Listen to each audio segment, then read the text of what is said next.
Spy universe को लोग बहुत ज्यादा पसंद करते हैं, इसीलिए एक ही स्टोरी पर रिपीट होकर हम 2 से 3 ऐसी कहानियां देख चुके होते हैं जैसे हमें लगता है कि हमने पहले भी तो इसे देखा था। जी हाँ, जियो हॉटस्टार पर स्ट्रीम होने वाला सलाहकार, सलाह नहीं सलाहकार, इस वक्त इसकी एक मिसाल है, जिसमें मुख्य रोल में है नवीन कस्तूरिया, मौनी रॉय। आप अगर एक जासूसी कहानियों को पहले देख चुके हैं तो हो सकता है कि आपको ये कहानी पहले कहीं देखी भाली हुई लगेगी। ये कहानी शुरू होती है 1978 से, जब पाकिस्तान परमाणु बम बनाने की तैयारी करता है। उसी समय भारत में भी परमाणु परीक्षण हुए थे, जिसे स्माइलिंग बुद्धा का नाम दिया गया। ये देखने के लिए भारत से एक जासूस नवीन कस्तूरिया वहां जाते हैं और वहां से पल पल की खबरें वो भारत को भेजते। इससे कुल 5 एपिसोड में समेटा गया है। अगर निर्माता चाहे तो वो इसकी एक फिल्म भी बना सकते थे। हमने इस तरह की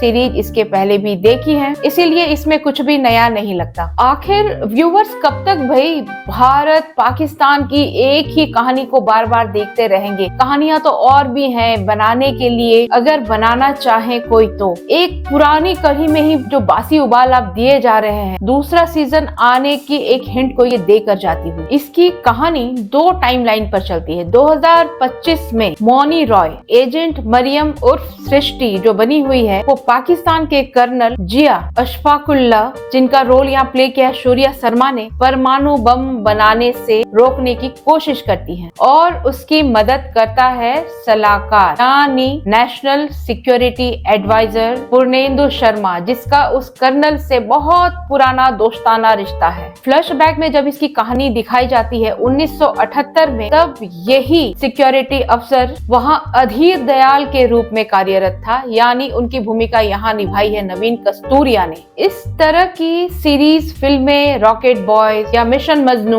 हम इसे देख चुके हैं। आने वाली एक और फिल्म सारे जहां से अच्छा, जो कि बिल्कुल एक ही टॉपिक पे बनती जा रही है। भाई कुछ तो नया होना चाहिए था इस कहानी में। रफ्तार बहुत तेज है इसकी, लेकिन ये कहीं कहीं से थोड़ा सा बोर करने जैसा भी फील कराता है। मौनी रॉय को एक 100 पीस की तरह यहाँ प्रेजेंट किया गया है। उनके लिए करने के लिए बहुत कुछ यहाँ नहीं है। कुछ कुछ खामियां और कुछ कुछ गलतियां इस वेब सीरीज की है। यहाँ कर्नल उन गाड़ियों में घूमते हैं जो कि जनरल के लिए होती है। हाई कमीशन को बार बार एम्बेसी कहा जाता है, कि जबकि दोनों में बहुत बड़ा फर्क है और इनके सीक्रेट मिशंस इस तरह से अंजाम दिए जाते हैं इतने खुलेपन के साथ कि वो कहीं से गुप्त ही नहीं रहते। तो की कहानी के लिए एक बड़ी चूक है, एक बड़ी गलती है, क्योंकि आप भारत के एक इतिहास को दिखा रहे हैं, आप किसी कहानी को नहीं दिखा रहे, आप किसी की सच्चाई को दिखा रहे हैं। तो आपको बिल्कुल सच्ची घटनाएं, सच्ची चीजें ही दिखानी होंगी। और थोड़ी सी डिसेंसी की कमी है। ये कभी कभी हमें ऑर्गो की याद दिलाती है, तो कभी कभी हमें किंग्समैन की भी। एक जासूस जिससे भीड़ में घुल मिल जाना चाहिए, 10 लोगों की तरह महसूस होना चाहिए, दिखना चाहिए, वो नकली दांत लगा ले और मजाकिया लहजे में लोगों से बात करे, ये देखना अटपटा नहीं लगता?